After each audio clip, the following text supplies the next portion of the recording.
कर दिया क्या जी? पीछे वाला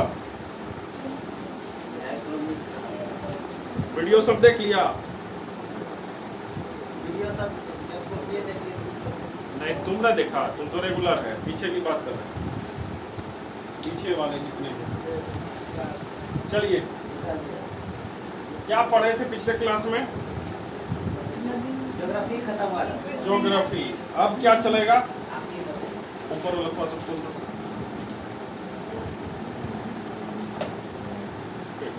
बायोलॉजी पढ़ेगा कि इकोनॉमिक्स पढ़ेगा? मैं बायोलॉजी में पढ़ेंगे। बायोलॉजी। Economics sir. चलिए, तो अभी पहले कुछ थोड़ा सा देखते हैं। अभी एक हॉट टॉपिक चल रहा है, हो सकता है तुम्हारे एग्जाम में आ जाए। आज एक कटिंग भी भेजे थे, देखे? क्या देखे? विश्व धरोहर सूची में एक लिस्ट में ऐड हुआ। विश्व धरोहर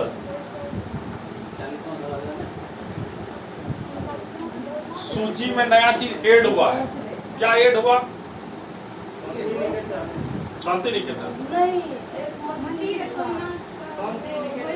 सोमनाथ मंदिर। नहीं, सोमनाथ मंदिर कर्नाटक का। अच्छा, ये बताओ टोटल भारत के कितने ऐसे साइट हैं जो विश्व धरोहर सूची में शामिल है? 40वां एक ये बता। 2021 में अभी 42 है, ध्यान दो। हो सकता है एग्जाम में पूछ दे, काहे कि एकदम करंट हॉट टॉपिक है, आने की संभावना बहुत ज्यादा। और आज दे ही दिए थे बिहार एसआई वाला, ये भी फाइनल हो गया है, जो तुमको 10-15 दिन में देखने को मिल जाएगा नोटिफिकेशन। बिहार गृह मंत्रालय के द्वारा एकदम पास हो गया सब चीज, ठीक है। अब जो नोटिस निकलने में उसको लेट हो जाए। 1288 है, 75 नहीं। हमने तो 75 ही दिखाया। तुमको 75 दिखाया, पेपर में भेजे हैं ना? 1200 कितना है? अभी तो भेजे। अरे गधा, तुम भेजे थे, हम भेजे हैं। तो ध्यान दीजिए, अगर पूछेगा विश्व धरोहर सूची में इंडिया का कितना स्थल, कितना स्थल है? 42। और ये जो 42 स्थल है, कौन कौन 42 स्थल था याद करो। जब तुमको हिस्ट्री पढ़ाए थे उस समय ही बताए थे।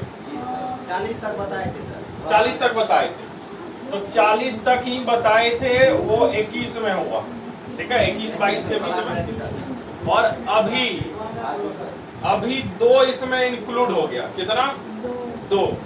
एक हुआ, पंखा चला दीजिएगा।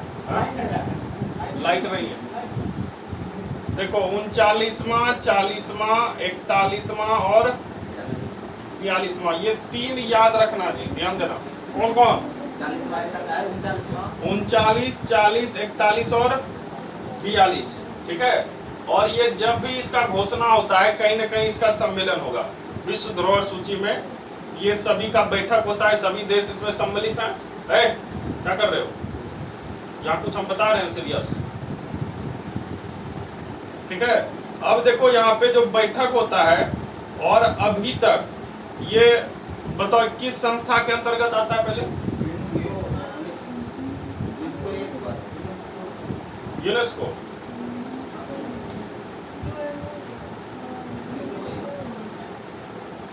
देखो एक संस्था है यूनेस्को, ठीक है। और यूनेस्को के द्वारा ये लिस्ट जारी होता है। किसके द्वारा? यूनेस्को। और यूनेस्को किसकी संस्था है? याद रखिएगा, ये यूएनओ के अंतर्गत आता है। नाम सुना होगा संयुक्त राष्ट्र संघ। तो संयुक्त राष्ट्र संघ में बहुत सारी संस्थाएं हैं, अलग अलग डिपार्टमेंट अलग अलग बटा हुआ है। उसी में एक डिपार्टमेंट है जिसका नाम है क्या? यूनेस्को। उसका यही काम है कि विश्व में जहां भी कोई प्राचीन धरोहर है उसको लिस्टेड करना और उसके संरक्षण के लिए प्रावधान करना, ठीक है। तो कहेगा यूनेस्को किसके अंतर्गत आता है? यूएनओ। हो सकता है तुमको पूछ लेगा यूनेस्को की स्थापना कब हुई थी? तो याद रखिएगा 1945 में। और भारत कब इसका सदस्य बना? 45 में।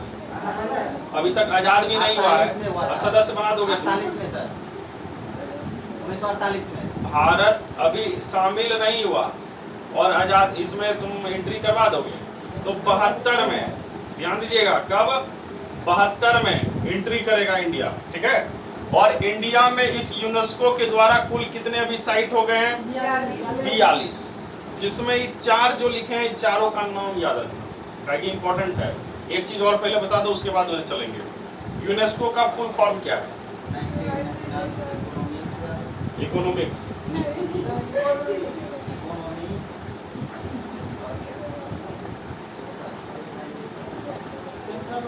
यूनाइटेड नेशन एजुकेशनल, ठीक है, साइंटिफिक कल्चरल ऑर्गेनाइजेशन, ठीक है, मतलब संयुक्त राष्ट्र, एजुकेशनल मतलब शैक्षिक, वैज्ञानिक और सांस्कृतिक संगठन, मतलब इसके द्वारा जो भी सांस्कृतिक धरोहर है ना, उसको संरक्षित किया जाएगा। फुल फॉर्म भी याद रखिएगा, ठीक है। अब देखो इसमें 39 में कौन कौन 39 जुटा है? 42 में 39वां कौन सा था?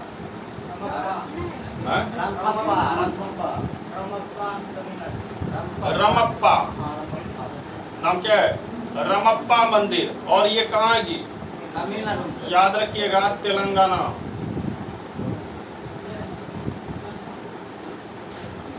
कहाँ है? तेलंगाना। कौन सा मंदिर? रमप्पा, और भगवान शिव से रिलेटेड, ठीक है। उसके नीचे देखो 40वां कौन सा है? तो ये तो तुमको हिस्ट्री में बताए थे, धौलावीरा। अब जल्दी बता दो, धौलावीरा की खोज किसने की थी? ये तो एकदम याद होगा, बहुत पुराना टॉपिक है। धौलावीरा की खोज किसने की थी?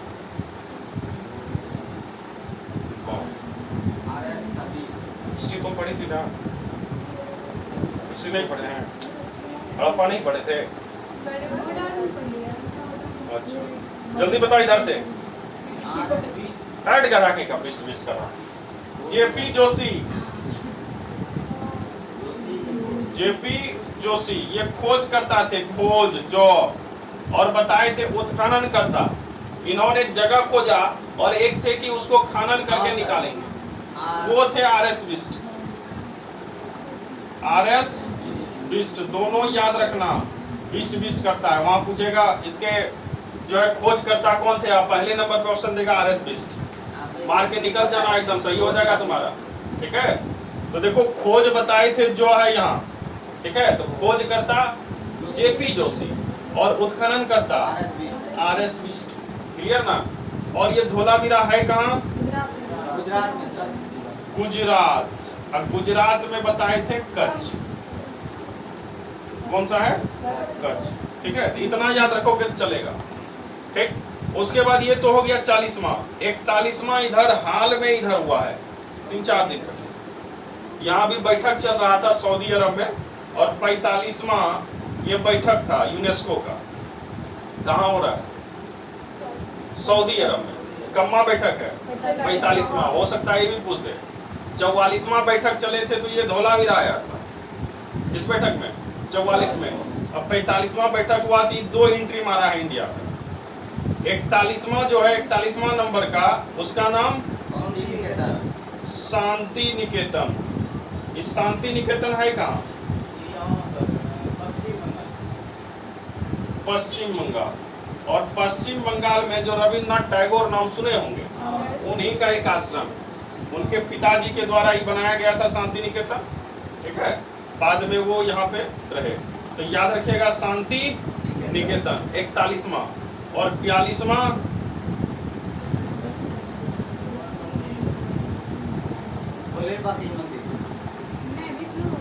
विष्णु भगवान का है। कौन सा मंदिर? आज ही भेजा है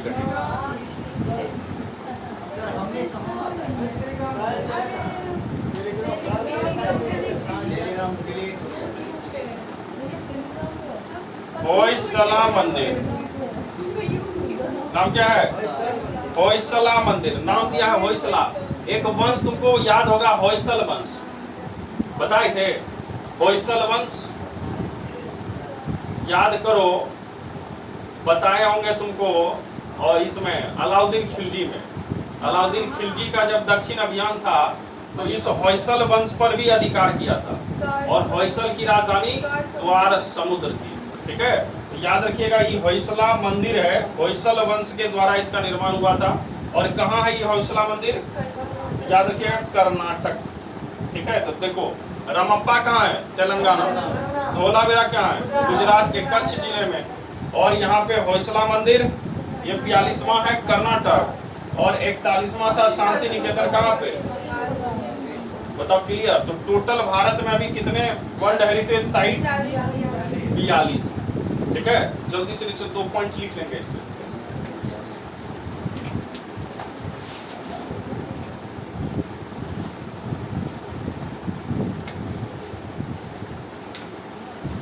देखिए भारत में वर्तमान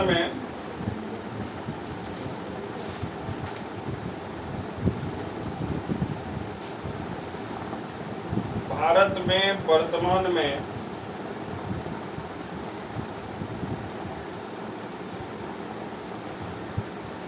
कुल 42 स्थल विश्व विरासत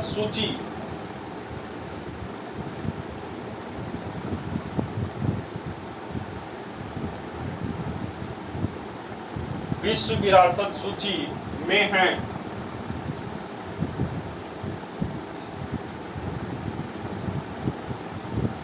विश्व विरासत सूची में हैं। फुल स्टॉप, नीचे डैश देके लिखिएगा। यह सूची यूनेस्को द्वारा जारी की जाती है। यह सूची यूनेस्को द्वारा जारी की जाती है। यूनेस्को द्वारा जारी की जाती है। लिख दिए? Full stop.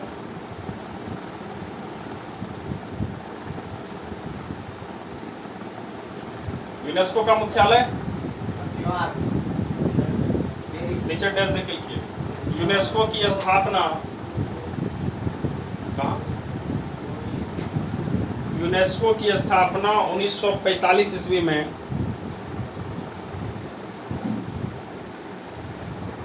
यूनेस्को की स्थापना 1945 ईस्वी में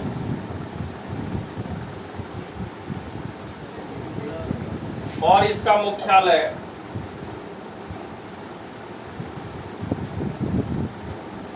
पेरिस में स्थित है।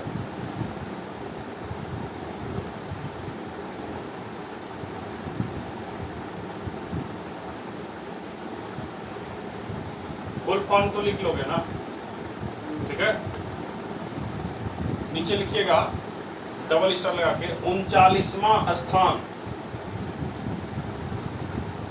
39वां स्थान डैश देके लिखो, उसी में रमप्पा मंदिर। रमप्पा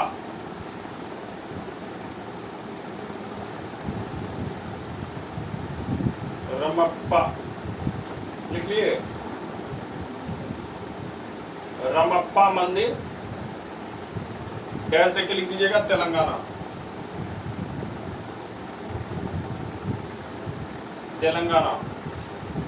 रमप्पा किससे रिलेटेड?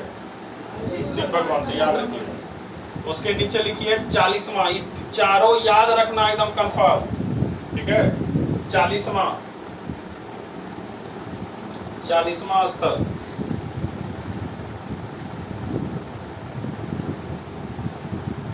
डैश देके लिखिए धौलावीरा।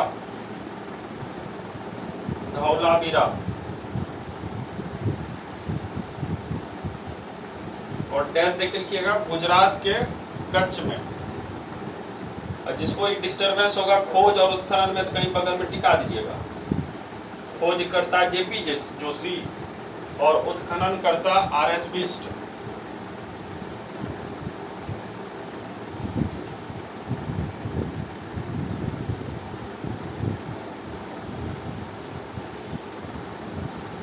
लिखिए। उसके बाद लिखिए 41वां स्थल, डबल स्टार लगा देना, ये तो एकदम नोटेड है।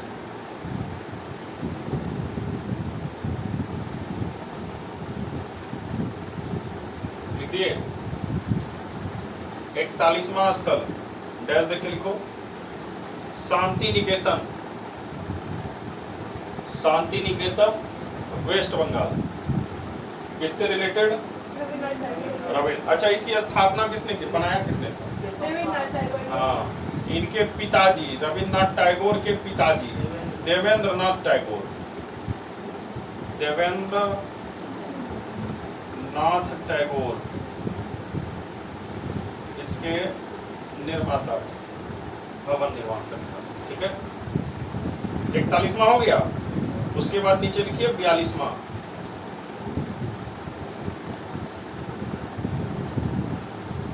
42वां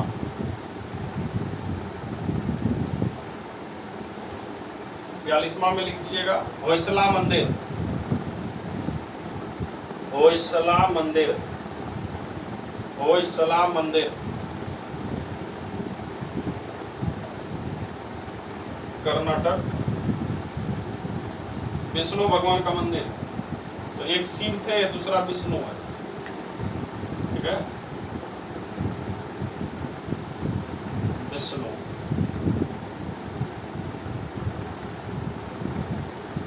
अच्छा, 41-42 को ऐसे घेर के लिख देंगे 2023। 2023 45वां सम्मेलन सऊदी अरब। पूरा पैकेज हो गया, कहानी खत्म।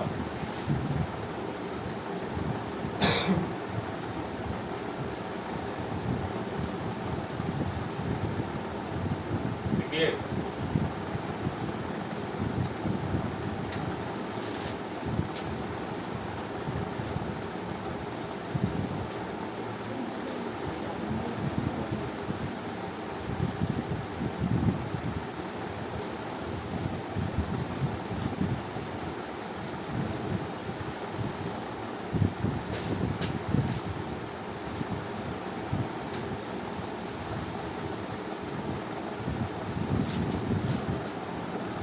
आज का न्यूज कौन कौन पढ़ा है? पढ़ा है लगा दो। इंडिया और कनाडा के बीच की स्थिति नहीं पता है, नहीं आया इधर।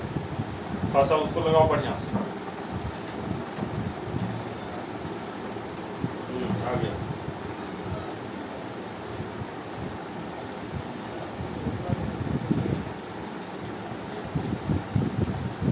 कनाडा के प्रधानमंत्री कौन थे? अभी तुरंत याद करवाए थे। शांत रहेगा, इधर से पहले बोलने देना, याद रहेगा तो मुंह में रखना। इधर से जवाब दो जल्दी से। कनाडा के प्रधानमंत्री कौन है? G20 का एक राष्ट्रीय अध्यक्ष तुमको मिलेगा बिहार पुलिस में, कंफर्म, देख लेना। और जो नहीं पढ़ेगा वो एग्जाम में जाकर पछताना कि पढ़ लेते ना तो बढ़िया होता। कनाडा हिस्सा लिया था। घोर परिस्थिति कलयुग है।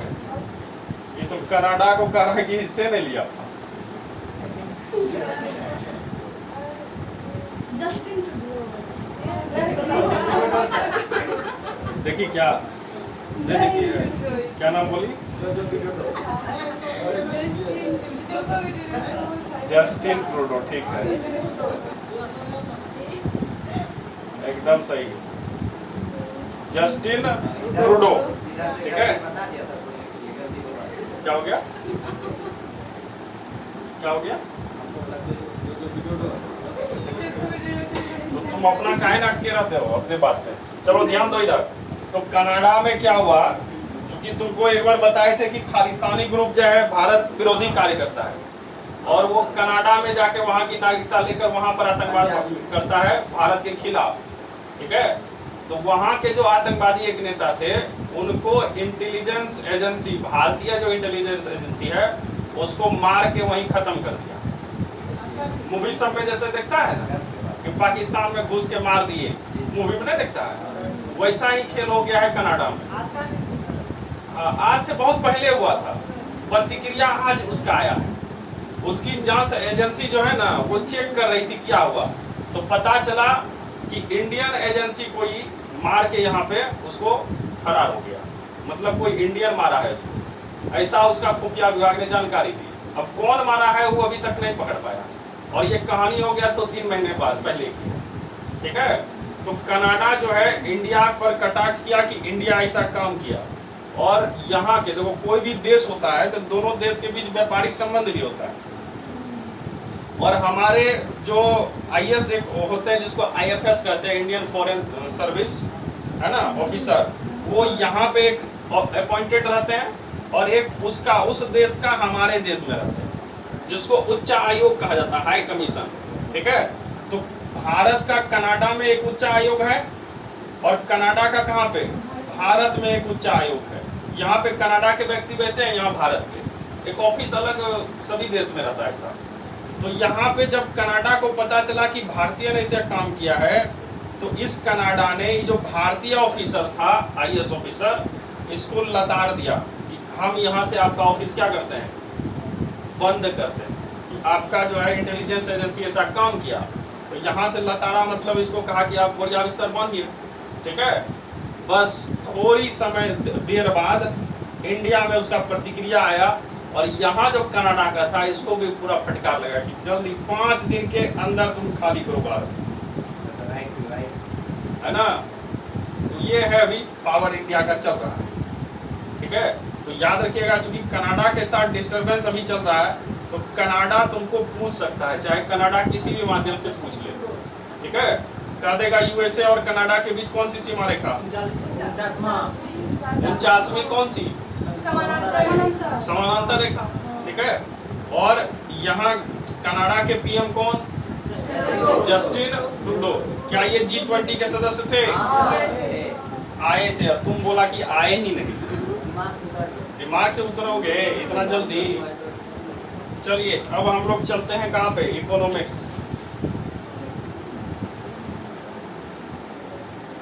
तुम्ही लोग का बहुत डिमांड था, इकोनॉमिक्स कर देते हैं, या बायोलॉजी कर दें, अच्छा बायोलॉजी पढ़े।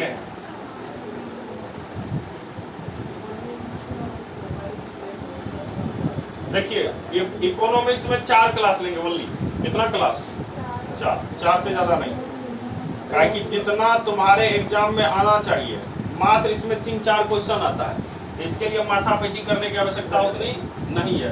एक नॉमिनल जानकारी इसके बारे में होनी चाहिए, जहां से क्वेश्चन आने की संभावना होती है, ठीक है। चलो नाम क्या है जी, इकोनॉमिक्स। देख रहा है, खाली पैसा कौड़ी का ही बात है, डॉलर देख रहा होगा, बिटकॉइन देख रहा है, सेविंग या पिगी बैंक, पैसा रखा है इसमें, रखा है, ठीक है। तो ये सब पैसा कौड़ी का बात होगा, टैक्स है। तो इसमें हम लोग जो है 4 क्लास में इसको कंक्लूड करेंगे, किसको, हाँ 3 से 4 में इसको कर देंगे, या नहीं तो किसी एक दिन अगर हमको ज्यादा मिल गया था साइन, तो जो है 2 क्लास में ही खत्म हो जाएगा, ठीक है। चलिए, तो अर्थशास्त्र के बारे में जानते हैं, क्या जानते हैं,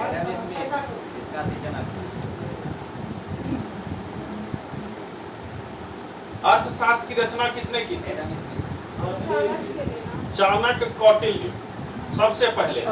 लेकिन लेकिन उनका जो ये अर्थशास्त्र था वो किससे रिलेटेड था, राजनीति से था, प्रशासनिक व्यवस्था से था। लेकिन बहुत साल बाद, चाणक्य के बाद, एक व्यक्ति आए, नाम है एडम स्मिथ। नाम क्या है, एडम स्मिथ। और एडम स्मिथ ने जो अर्थशास्त्र लिखा, इस अर्थशास्त्र का संबंध था पैसा कौड़ी। देखो, जिस समय चाणक्य लिखे थे उस समय अर्थ मतलब पैसा कौड़ी नहीं होता था, ठीक है। उस समय राजनीतिक व्यवस्था चलती थी अर्थ के नाम से। लेकिन अभी क्या चलता है, पैसा कौड़ी, अर्थ मतलब पैसा, शास्त्र मतलब उसके बारे में अध्ययन करना। तो ये इकोनॉमिक्स हो गया। और इसके जनक कौन कहे जाते हैं, एडम स्मिथ, ठीक है। तो इतना तक तो सब जानता होगा। इसके आगे की कहानी क्या है, इधर ध्यान देना, इसके आगे की कहानी क्या है। तो एक अर्थशास्त्री थे, नाम है उसका रेगनर। नाम क्या है, रेगनर फ्रिस। नाम याद रखना, ठीक है। नाम क्या है, रेगनर फ्रिस। और रेगनर फ्रिस ने इस अर्थशास्त्र को 2 भाग में डिवाइड किया। कितने भाग में, 2 भाग में। स्लाइड में देखते हैं, सब हम बना दिए बढ़िया से, तुमको दिखेगा बढ़िया। दिख रहा है, ब्लैक कर दिया है, क्या हो गया देखो। तो इकोनॉमिक्स कितने भाग में डिवाइडेड किया? दो, एक है माइक्रो और दूसरा है मैक्रो। किसने डिवाइड किया? रेगनर फ्रिश। नाम क्या था? रेगनर फ्रिश। कितने भाग में? माइक्रो और मैक्रो। ये देखो माइक्रो और मैक्रो। माइक्रो क्या होता है? सबसे मतलब छोटी सूक्ष्म। अब मैक्रो मतलब ये बृहद होता है ना। इसको हिंदी में कहते हैं, अगर अर्थशास्त्र की भाषा में कहेंगे तो व्यष्टि। क्या कहेंगे? व्यष्टि। और इसको कहते हैं समष्टि। व्यष्टि और समष्टि मतलब मैक्रो इकोनॉमिक्स वैसा इकोनॉमिक्स है जिसमें हम बहुत छोटे छोटे मामलों का अध्ययन करेंगे। छोटा मामला समझता है, क्योंकि अर्थशास्त्र है तो कहीं ना कहीं पैसा कौड़ी की ही बात होगी, नहीं होगी? तो पैसा कौड़ी मतलब एक पर कैपिटा इनकम भी होता है, प्रति व्यक्ति आय। मतलब एक व्यक्ति अगर कोई, जैसे मान लो ये घर है, और घर में कितने सदस्य हैं? मान लेते हैं 10 सदस्य, है ना। और 10 सदस्य है तो क्या 10 का 10 नौकरी करता होगा? मान लेते हैं 3-4 नौकरी करता होगा। और 3-4 जब नौकरी करेगा, मान लेते हैं 3 व्यक्ति नौकरी कर रहा है। कितना व्यक्ति? 3। और 3 व्यक्ति के द्वारा कमा के लाया जाता होगा कितना एक महीने में? 30 कर दिया अपने हिसाब से, ठीक है। तो मान लेते हैं कितना, 90 ही कर लिए। कितना हजार? 90,000 मान लेते हैं, ठीक है। तो 90,000, इस 90,000 पर कितना लोग खाएगा जी? कुल 10 है, ठीक है। अब इसमें अगर एक पर कैपिटा इनकम लगाए कि एक व्यक्ति का कितना पैसा हुआ, तो 90 में किससे भाग दे दें? मतलब जितना इनकम है उसमें से पूरी जनसंख्या भाग लगा दिए तो हमको निकल गया पर कैपिटा इनकम। इसी को प्रति व्यक्ति आय कहते हैं। अगर तुमको पूछेगा प्रति व्यक्ति आय कैसे निकाला जाता है, तो देश की कुल इनकम जितनी होगी एक साल में सब रखेंगे, और जितनी जनसंख्या है उससे अगर भाग दे देंगे तो तुम एक आदमी एक गांव में कितना कमाता है निकल जाएगा। और इसी को क्या कहते हैं? प्रति व्यक्ति आय, पर कैपिटा इनकम। और कोई देश कितना विकसित है वो इसी पर जानकारी मिलती है। किस पर? प्रति व्यक्ति आय। जिस देश का प्रति व्यक्ति आय ज्यादा वो ज्यादा विकसित, और जिसका कम। बात समझ रहे हैं ना। तो देखो यहाँ से हमको प्रति व्यक्ति आय मिल गया कितना, एक व्यक्ति का 9,000। अब कोई होगा, मान लेते हैं किसी के घर में, यहाँ देखो 10 व्यक्ति था, यहाँ 2 व्यक्ति है, 2 नहीं 4 कर लो, मिनिमम तो 4 हो सकता है ना। अब 4 व्यक्ति है तो 2 कमाने वाला, है ना। या मान लेते हैं एक ही कमाने वाला, कितना? 1 कमाने वाला है, और हायर ऑफिस में लग गया, कितना मिल रहा है? 1.5 लाख। 1 लाख, चलिए 1 लाख। अब देखिए इस व्यक्ति को 1 लाख मिल गया, तो बताओ इसको अगर डिवाइड करेंगे तो कितना होगा? मतलब व्यक्ति है 4, इधर देखो व्यक्ति कितना था? 10। तो क्या प्रति व्यक्ति आय कहीं जनसंख्या पर डिपेंड किया? नहीं, है ना। इसका मतलब हाँ, ये मत समझना कि जैसे भारत बहुत बड़ा देश है, यहाँ की जनसंख्या बहुत ज्यादा है, ठीक है। अमेरिका थोड़ा सा छोटा है भारत के बनस्पत, जनसंख्या कम है, तो उसकी प्रति व्यक्ति आय स्वाभाविक ज्यादा होगी, नहीं होगी? तो प्रति व्यक्ति आय के माध्यम से अगर हम किसी देश को विकसित और अविकसित कहेंगे तो क्या कहना ठीक होगा? हमारे देश की जनसंख्या अधिक है तो यहाँ प्रति व्यक्ति आय भी कम हो जाएगा, नहीं होगा? क्योंकि अभी तुमको दिखाया कि यहाँ 4 व्यक्ति था और यहाँ कितना था, तो ऑटोमेटिक कम गया। लेकिन यहाँ पे 4 व्यक्ति है तो सब में ज्यादा पैसा डिवाइड होगा, ठीक है। तो प्रति व्यक्ति आय समझ गया कैसे निकाला जाएगा? टोटल इनकम एक साल में, है ना, और जितनी जनसंख्या है उससे भाग देंगे तो एक व्यक्ति का इनकम कितना है वो निकल के आ जाएगा, ठीक है। और इस प्रति व्यक्ति आय चूंकि एक व्यक्ति का नहीं निकाले हैं, तो इस प्रकार के आय के लिए जिस इकोनॉमिक का यूज करेंगे उसको कहेंगे माइक्रो। एक व्यक्ति का, ये छोटे लेवल का हो गया, ठीक है। तो कहेगा प्रति व्यक्ति इनकम जो है किस प्रकार के इकोनॉमिक्स के द्वारा निकाला जाता है, तो माइक्रो। अब देखो ये क्या नाम है जी? मैक्रो। इसको समष्टि कहा जाता है, मतलब एकदम बृहद रूप से इसकी चर्चा होगी। और बृहद रूप से जब इसकी चर्चा करेंगे तो इसमें आता है राष्ट्रीय आय। क्या आएगा? राष्ट्रीय आय, नेशनल इनकम। राष्ट्रीय आय समझते हैं कि पूरे देश का आय कितना है। यहाँ अभी क्या देखें, एक एक व्यक्ति का आय कितना था, ठीक है, इसलिए मैक्रो। और मैक्रो जब करेंगे तो पूरे देश का निकालेंगे, तो अब देश आ रहा है तो बृहद लेवल पर ही चलेगा अर्थव्यवस्था, तो इसलिए इसको कहेंगे मैक्रो। बताओ माइक्रो और मैक्रो समझ में आया? किसने इकोनॉमिक्स को दो भाग में डिवाइड किया? रेगनर फ्रिश, नाम क्या है? ठीक। उसके बाद नीचे आई जो मैक्रो देख रहे हैं, मैक्रो दिया था एडम स्मिथ। कहेगा माइक्रो के जनक कौन है? अर्थशास्त्र के जनक कौन है? Adam Smith. अर्थशास्त्र के भी जनक एडम स्मिथ, लेकिन दो भाग में बांटे रेगनर फ्रिश। जब आएंगे इधर इसमें मैक्रो में, तो मैक्रो के जनक कहे जाते हैं किन्स। नाम क्या है इनका? किन्स। देखो एक है एडम स्मिथ, दूसरे के हैं, याद रखना कई बार ये सब भी पूछ देता है कि माइक्रो अर्थशास्त्र के जनक हैं। माइक्रो के कौन? Adam Smith. अब मैक्रो के हिंदी में पूछेगा तो व्यष्टि और दूसरा समष्टि। बताओ क्लियर? कहेगा प्रति व्यक्ति आय की गणना की जाती है किस अर्थशास्त्र? माइक्रो। और नेशनल इनकम प्रति व्यक्ति आय कैसे निकालेंगे?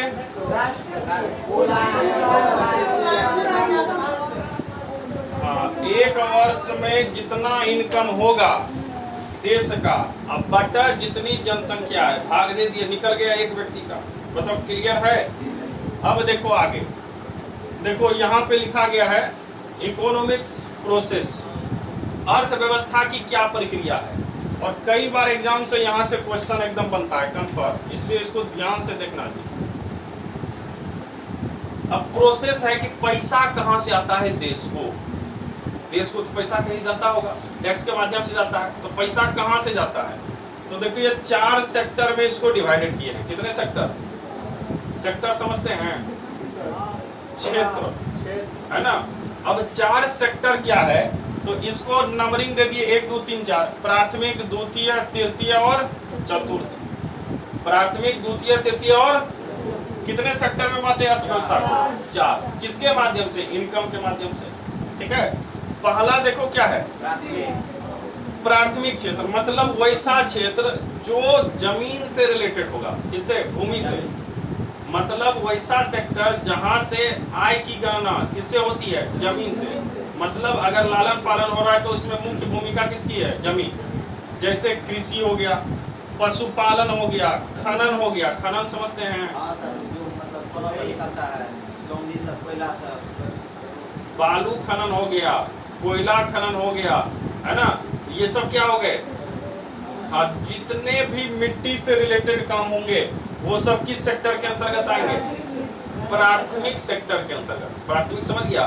भूमि से रिलेटेड जो होगा प्राथमिक, ठीक है। चलिए, कहेगा किसी के पास बहुत सारा ट्रैक्टर है, तो बताओ किस क्षेत्र से रिलेटेड है वो? ट्रैक्टर लेके क्या करेगा? ठीक ना। ठीक। दूसरा सेक्टर है जिसमें अब खेती से ऊपर उठेंगे और क्या करेंगे? विनिर्माण। विनिर्माण मतलब क्या होता है? कंस्ट्रक्शन। कंस्ट्रक्शन मतलब भवन निर्माण। कंस्ट्रक्शन मतलब कोई कार्य करना, निर्माण कार्य करना, ठीक है। तो भवन निर्माण हो गया, बिजली हो गया, गैस हो गया, ये सब किसमें आते हैं? Secondary sector. इसमें आया सेकेंडरी सेक्टर। और यहाँ से भी किसको पैसा मिलता है? सरकार को। इसमें बड़े बड़े कल कारखाने हो गए, तो ये सब किसमें आएगा? द्वितीय। प्राथमिक सेक्टर में क्या आया? पृथ्वी। पृथ्वी से ऊपर उठेंगे, घर बनाएंगे, घर का निर्माण, विनिर्माण, उद्योग, बड़े बड़े कल कारखाने, ये सब किस सेक्टर में? अब तीसरे सेक्टर में आएंगे तो उसका नाम है टर्सरी सेक्टर। ये सबसे इंपॉर्टेंट है। कौन सा सेक्टर? टर्सरी, जिसको तृतीय क्षेत्र कहते हैं। और तृतीय क्षेत्र को सेवा क्षेत्र भी कहते हैं। सेवा मतलब वैसा क्षेत्र जिससे सेवा प्रदान किया जाता है, जैसे हम तुमको पढ़ा रहे हैं, ये भी सर्विस सेक्टर है। इस सेक्टर को सर्विस सेक्टर, सेवा क्षेत्र के नाम से जाना जाता है, ठीक है। हम क्या कर रहे हैं? पढ़ा रहे हैं तो क्या दे रहे हैं? सर्विस, सेवा। आईएएस ऑफिसर वो क्या देता है? सेवा, है ना, वो सर्विस सेक्टर है। तो ये सभी जितने भी हैं सभी किस में आएंगे? है ना। और सरकार को सबसे ज्यादा इनकम इसी कैसे होता है, ध्यान दीजिएगा। कहेगा देश की जीडीपी, जीडीपी अभी चलेंगे क्या होता है, अभी खाली समझो। भारत की जीडीपी या किसी देश की जीडीपी में सबसे ज्यादा योगदान किसका? टर्सरी क्षेत्र है ना, तृतीयक क्षेत्र, ठीक है। और सबसे कम क्षेत्र किसका? कम द्वितीयक, अरे विनिर्माण कर रहे हैं, चतुर्थ प्राथमिक क्षेत्र। देखो जिस समय देश आजाद हुआ था उस समय जीडीपी में सबसे ज्यादा योगदान कृषि का ही था, क्योंकि उस समय कल कारखाने थे नहीं उतना, ठीक है, और ना ही सेवा उतना विकसित था। ध्यान देना, जिस समय देश आजाद हुआ उस समय भारत की जीडीपी में सबसे ज्यादा योगदान किसका? कृषि का। 55 से जो है 65 तक ये इसका योगदान था। लेकिन आज के डेट में अगर पूछ देगा सबसे ज्यादा इनकम कहाँ से आ रहा है, तो टर्सरी क्षेत्र, तृतीयक क्षेत्र। तृतीयक क्षेत्र समझ में आया?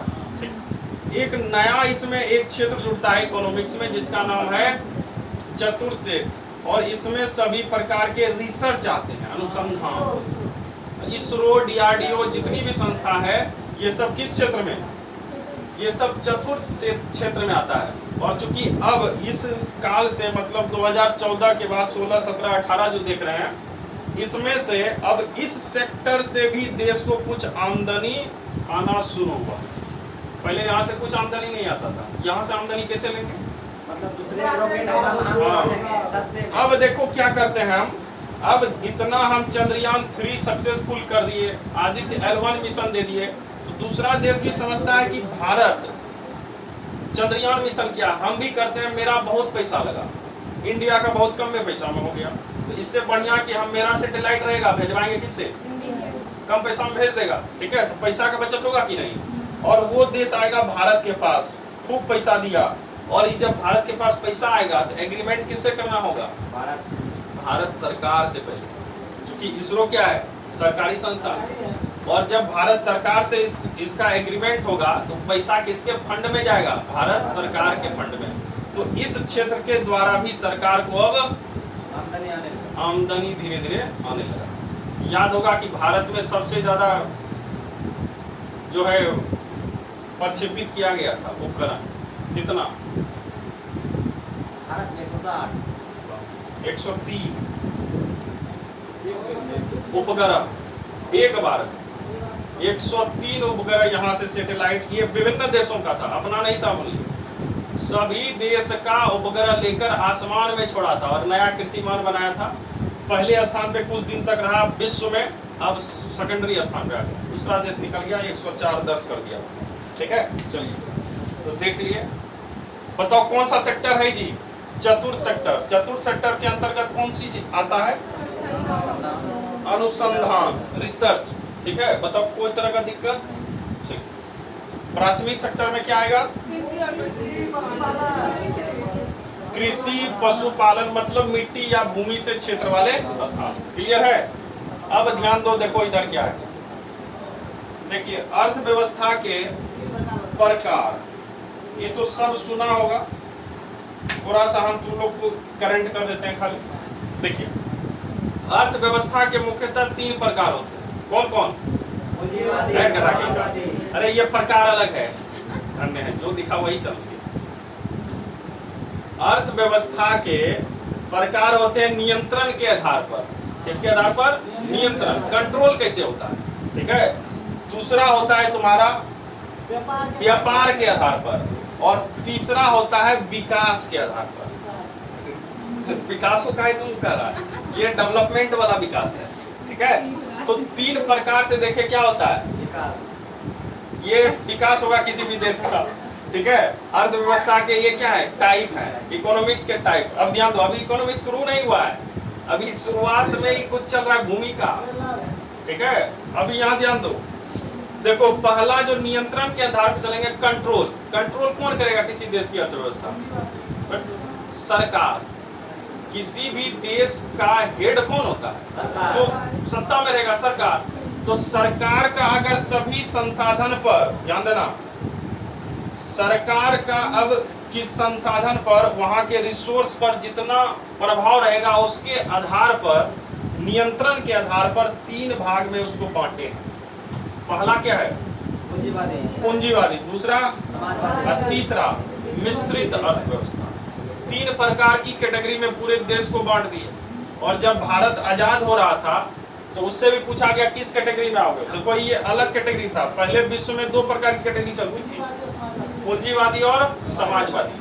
और पूंजीवादी अर्थव्यवस्था में क्या होता है कि इसमें पूंजीपतियों का अधिकार होता है रिसोर्स पर, ठीक है। और सरकार इसमें जो होती है डिनायल मोड में हस्तक्षेप की नीति अपनाती है। मतलब जो करना है कौन करेगा? पूंजीवादी लोग। मतलब अगर पैसा है तो कोई सेक्टर खरीदो, बस चलाओ। सरकार का काम है खाली देश चलाना। अभी तुम देखते होगे सरकारी बस चल रहा है, तो कंडीशन कैसा है सरकारी बस? क्या लेता है?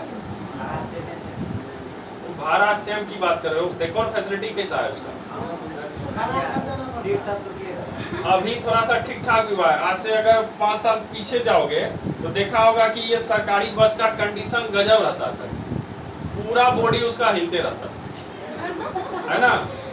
अब उस पे बैठ के अगर कहीं जाओ तो पता चले कि कहीं कुछ हो ना जाए, इस स्थिति में जो है गाड़ी सब चलता था। लेकिन अब कुछ सुधार हुआ है। तो देखो पूंजीवादी अर्थव्यवस्था में सभी चीज सरकार नहीं करती है। सरकार का काम सिर्फ क्या है? देश चलाना। ये हस्तक्षेप की नीति अपनाती है, डिनायल मोड में रहेगा कि हमको सब कुछ नहीं करना है। पैसा है तो आओ एग्रीमेंट बनाओ, काम करो, उसके एवज में हमको पैसा, ठीक है। और सरकार क्या करेगी तो देश चलाएगी। और पूंजीपति क्या करेगा? उद्योग चलाएगा, तुम्हारा बस स्टेशन चलाएगा, रेलवे चलाएगा, ये सब काम करेगा, ठीक है। तो देखो ये इस व्यवस्था को क्या कहे। और इसका उदाहरण तुम्हारा अमेरिका है, फ्रांस है, यूके है, ब्रिटेन है। यहाँ सब क्या है? पूंजीवादी अर्थव्यवस्था। मतलब पूंजीपति हावी रहता है सरकार के ऊपर। क्लियर है? दूसरी अर्थव्यवस्था थी समाजवादी अर्थव्यवस्था। और समाजवादी अर्थव्यवस्था मतलब सब चीज क्या होगा? सरकारी होगा, प्राइवेट का कहीं कोई जुगाड़ नहीं, ठीक है।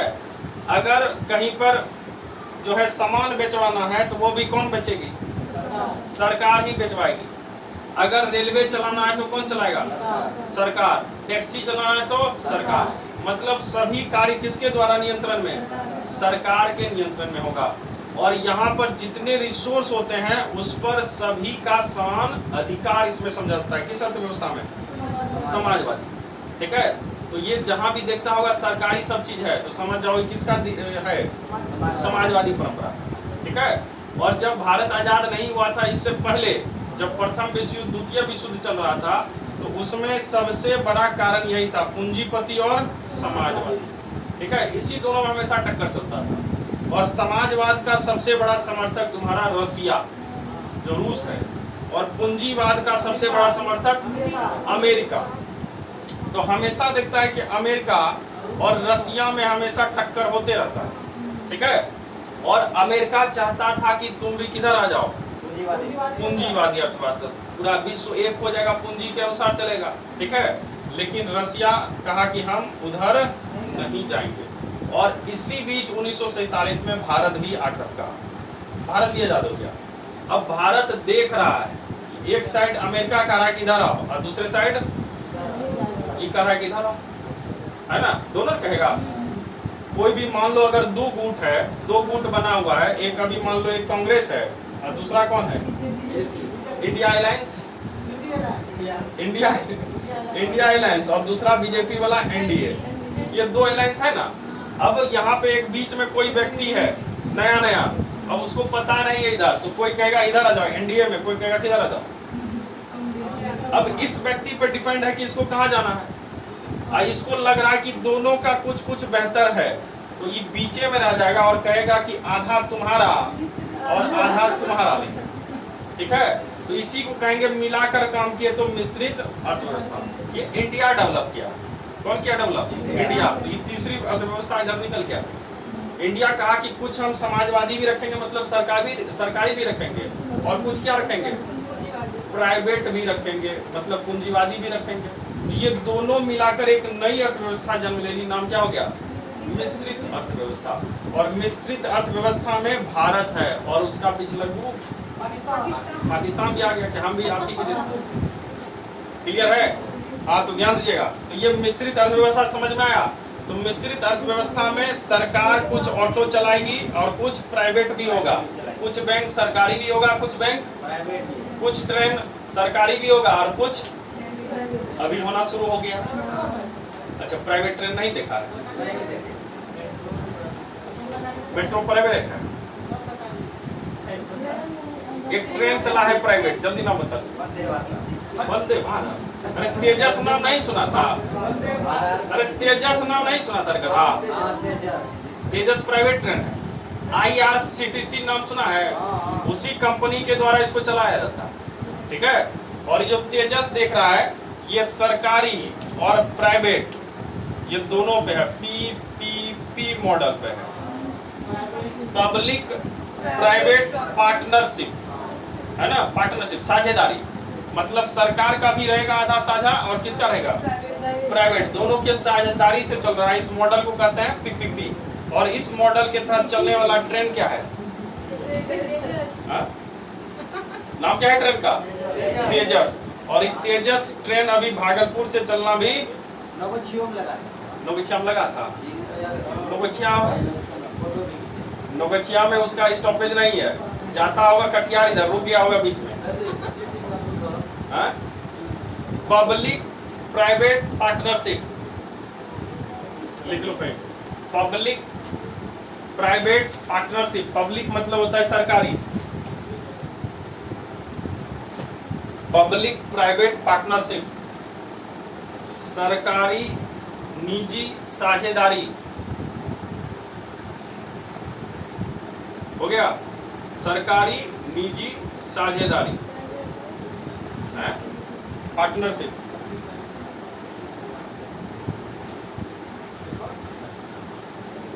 हो गया, चलिए ध्यान दीजिएगा इधर।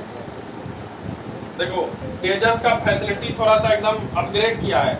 इसमें क्या कहा गया, क्योंकि दोनों पार्टनरशिप पे है ना, तो ट्रेन है प्राइवेट, लेकिन इसमें जो लोकोमोटिव है और जो तुम्हारा गार्ड है ये क्या है, सरकारी, ठीक है। तो देख लिया ना, पब्लिक और प्राइवेट पार्टनरशिप, ठीक है। रेलवे का ड्राइवर क्या है, सरकारी, गार्ड क्या है, सरकारी, लेकिन ट्रेन क्या है, प्राइवेट। और इस ट्रेन में ऐसी फैसिलिटी है कि अगर ट्रेन थोड़ा सा भी लेट होगा तो तुम्हारा पैसा रिटर्न होने लगेगा। गधा यहाँ हो रहा है, तुम जापान की बात करो, वो इंडिया में होता है सर, थोड़ा सा।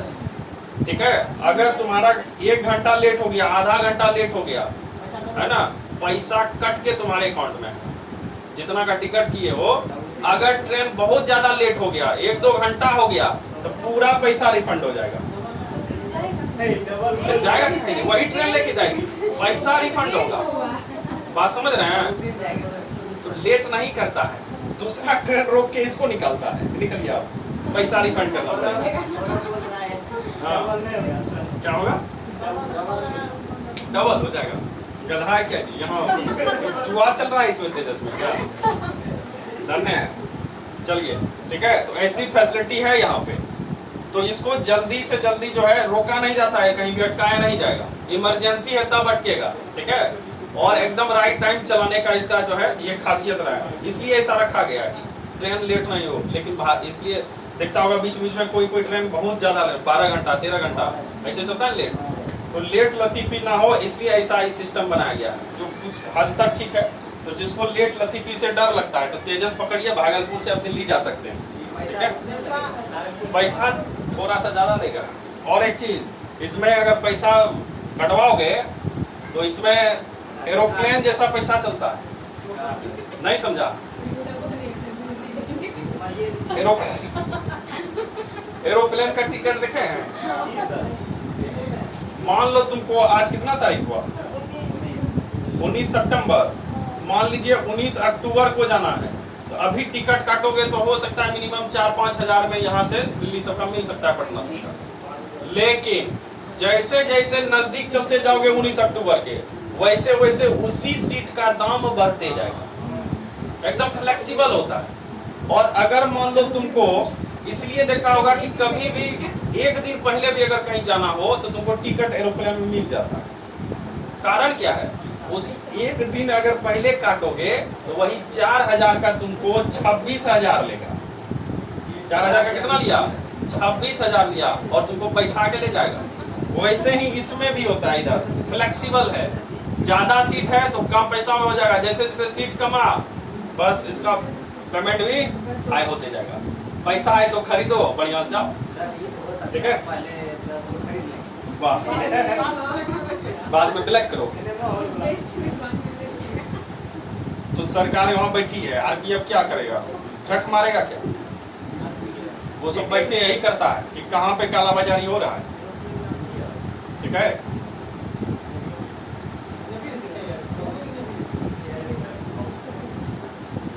सीआई साहब क्या कर रहे हो जी? रेलवे में कौन है? रेलवे का प्रोटेक्शन फोर्स, आरपीएफ नहीं तो क्या है? एरोप्लेन। एरोप्लेन हम बात कर रहे थे, तेजस तुम जा रहा है एरोप्लेन। बताओ क्लियर, समझ में आया? तो बताओ पूंजीवादी, समाजवादी और मिश्रित अर्थव्यवस्था क्लियर है? तो सरकार किस प्रकार से कंट्रोल रखती है, इसके अनुसार कितनी अर्थव्यवस्था? क्लियर हो गया?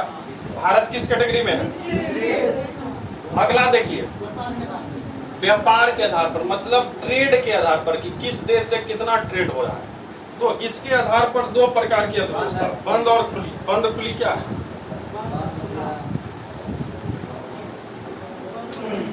बंद और खुली मतलब जैसे मार्केट वाला खुली। देखो, जिस देश से कोई व्यापारिक संबंध नहीं है, ना तो मेरा सामान आयात होता है ना ही निर्यात होता है, तो वैसे देश की अर्थव्यवस्था बंद अर्थव्यवस्था कहलाती है, जिससे कोई एकदम लेना देना नहीं है। ठीक है, कुछ नहीं मंगवाना है, जैसे पाकिस्तान, तो बंद अर्थव्यवस्था उन दोनों के बीच है। दूसरा क्या है? खुली, जैसे भारत और अमेरिका हो गया, भारत और रसिया हो गया, है ना? तो ये सबके साथ कैसी अर्थव्यवस्था है? तो खुली। तो व्यापार के आधार पर दो, एक बंद और दूसरा खुली। तो याद रखना, बंद और खुली क्या है? आयात और निर्यात। अगर कर रहे हैं तो उसको कहेंगे ओपन ये अर्थव्यवस्था, और अगर नहीं कर रहे हैं तो क्या हो गया? क्लोज हो गया, बंद अर्थव्यवस्था। मतलब क्लियर है? तो या खुली अर्थव्यवस्था अच्छा है कि बंद अच्छा है? खुली अच्छा है, इससे कुछ ना कुछ इनकम मिलेगा। ठीक है, चलो आगे बढ़ते हैं। तो खुली बंद क्लियर हो गया। चलो अगला देखिए, अगला है विकास के आधार पर। देखिए, ये विकास डेवलपमेंट है। ठीक है, विकास क्या है? डेवलपमेंट। और तुम लोग भी ये तीन चीज जानते होंगे, अल्प विकसित, विकासशील और विकसित। अल्प विकसित मतलब पूरे कैटेगरी में कर ले, है ना? खाने का नहीं है, पहनने का नहीं है कपड़ा, वो आ जाएगा अल्प विकसित। विकसित समझते हो ना, पूरा डेवलप, है ना? पढ़ना लिखना सब कुछ आ रहा है, वो डेवलप हो गया।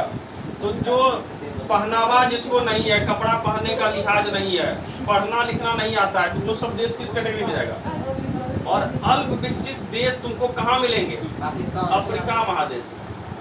कहाँ मिलेंगे? अफ्रीका। वो वहाँ पर ज्यादा जनजातीय निवास करती है, जो अपनी जो है पुरानी परंपरा में ही लिप्त रहती है ना? बताए थे ना, तो वहाँ का एक ऐसा जनजाति है जो शादी होने के बाद जो है कितने महीने मिट्टी से लिपट कर एकदम सोता है। तो वहाँ की एक परंपरा है। तो बताओ वैसी संस्कृति को क्या कहोगे तुम? विकसित, अल्प विकसित। बताओ क्लियर है ना? दूसरा क्या है जी? विकासशील। विकासशील मतलब वो मतलब डेवलपमेंट अभी पूरा नहीं हुआ है, डेवलप होने के कगार पे है। विकासशील, और विकासशील में तुम्हारा इंडिया भी आता है। ठीक है, इंडिया भी आ रहा है, वो विकासशील देश है, पूरा विकसित नहीं है। तीसरा क्या है? विकसित, जो पूरा डेवलप हो गया, जैसे अमेरिका हो गया, ब्रिटेन हो गया, यूरोपीय देश हो गया, है ना? ये सभी क्या है? विकसित। अब एक और यहाँ पे थर्मामीटर यहाँ लगा हुआ है कि अल्प विकसित और विकसित किसको कहेंगे। तो सिंपल सा ध्यान दे लेना, कभी कभी यहाँ से क्वेश्चन पूछ देता है। तो दो चीज ध्यान रखिएगा, एक जन्म और दूसरा मृत्यु दर। जन्म दर और जन्म दर, मृत्यु दर समझते हैं क्या होता है?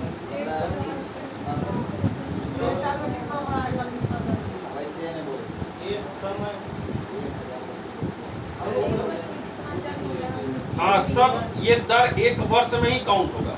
ठीक है, सब वार्षिक चलेगा, ध्यान देना। अर्थव्यवस्था में कोई मासिक नहीं, सब क्या होता है? वार्षिक। अब ध्यान दो, तो जिस देश में जन्म दर एक वर्ष में काफी उच्च है, मतलब बच्चा भी खूब जन्म दे रहा है, अनलिमिटेड, बात समझ गए। और मृत्यु दर भी क्या है, जन्म भी उतना ले रहा है, मर भी उतने रहा है। ध्यान दो इधर, मतलब वहां पे बीमारी का घर है, बात समझ रहे हैं। तो वहां पे शिक्षा का अभाव है, शिक्षा का अभाव रहेगा तभी ना उच्च होगा जन्म दर। और जहाँ के लोग शिक्षित हैं वहां पे हम दो हमारे दो चलता है। दिल्ली में घूम जाओ जो मॉडर्न सिटी है, उधर तुमको हम दो हमारे दो वाला मिलेगा। बिहार में भी अब जो देखो जो पढ़े हैं पढ़े लिखे हैं उनके यहाँ तुमको अभी कैटेगरी मिलने स्टार्ट हो गया, बात समझ रहे हैं। तो धीरे धीरे डेवलप हो रहा है। तो याद रखिएगा जहाँ पे जन्म दर उच्च और मृत्यु दर भी क्या रहेगा, उच्च रहेगा, दोनों का रेशियो हाई रहेगा। तो समझ जाओ कौन सा है, कैसा है, अल्प विकसित। ठीक है, बात समझ गए। दूसरा कैटेगरी है विकासशील का। अब विकासशील में फिर वही थर्मामीटर, जन्म उच्च रहेगा, अब मृत्यु, पहले भारत भी इसी कैटेगरी में था। पहले सुनता होगा बच्चा जन्म लिया, कुछ दिन के बाद कुछ बीमारी हो गया, लकवा मार दिया तो फलाना हो गया तो पोलियो हो गया, सुनता था ना। तो उससे क्या होते थे, बचपन में ही लोग डेथ कर जाते थे। लेकिन अब धीरे धीरे क्या हुआ है, मृत्यु दर घटा है। ठीक है, तो भारत किस कैटेगरी में आ गया, विकासशील।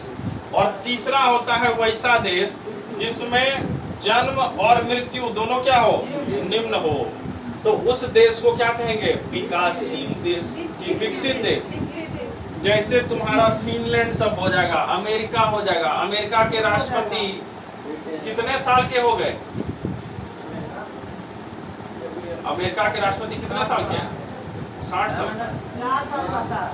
अरे गधा, हम पूछ रहे हैं एज कितना है उसका, 70 इसी लिखा था। अनलिमिटेड एज है, मतलब 1000 साल जिएंगे। हम उसका एज पूछ रहे हैं, 70 साल का है, 70 से ज्यादा हो गया, 80 पार कर गया वो, है ना, 80 पार है उसका। 85 उतना नहीं हुआ, हाँ 83 के आसपास होगा, लेकिन 80 पार है। ध्यान दीजिएगा। अब देखो यहाँ ध्यान दो, तो वो अमेरिका क्या है जी, 80%। हाँ, तो ये विकसित देश है, और विकसित देश में मृत्यु दर क्या होता है, निम्न होता है, व्यक्ति जल्दी मरेगा। ठीक है, तो लंबा लंबा एज का तुमको मिलेगा वहां पे। अब यहाँ पे भारत में कंपेरिजन करो कि भारत में कोई अगर 80 वर्ष का है वो तो देश चला लेगा, घर नहीं चला पाता है, वो देश कैसे चलाएगा, बात समझ रहे हैं ना। तो इससे तुमको पता चलता होगा कि कैसे विकसित देश और कैसे अविकसित देश की गणना होती है। मतलब क्लियर है, विकसित देश में जन्म दर और मृत्यु दर क्या होगा, दोनों निम्न होगा, और अल्प विकसित में दोनों उच्च होगा, और विकासशील में जन्म उच्च और मृत्यु निम्न। मतलब तीनों कैटेगरी क्लियर है। चलिए अब आगे हम लोग बढ़ते हैं। अब बहुत अच्छा चीज आ गया, यहाँ से तुम्हारा परफेक्ट रूप से स्टार्ट हो गया है, ध्यान देना आप। अभी तक जो भाषण दिए कुछ दिमाग में पल्ले पड़ा, बताओ सबसे ज्यादा जीडीपी में किसका योगदान है, किस क्षेत्र का,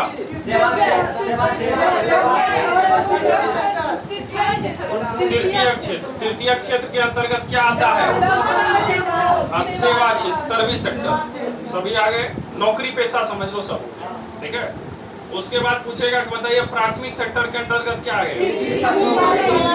जमीन से जुड़ा हुआ। सेकेंडरी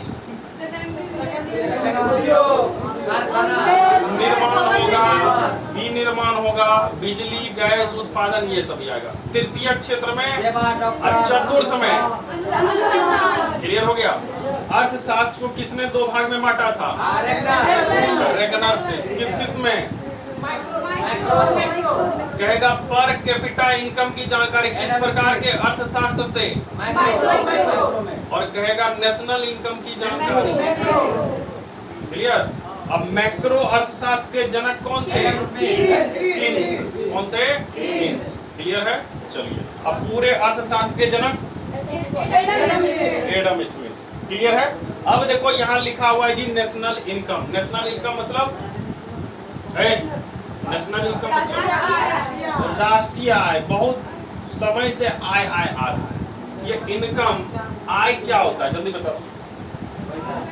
एक वर्ष में एक साल में कमाई कुल इनकम के कुल जनसंख्या से बात है।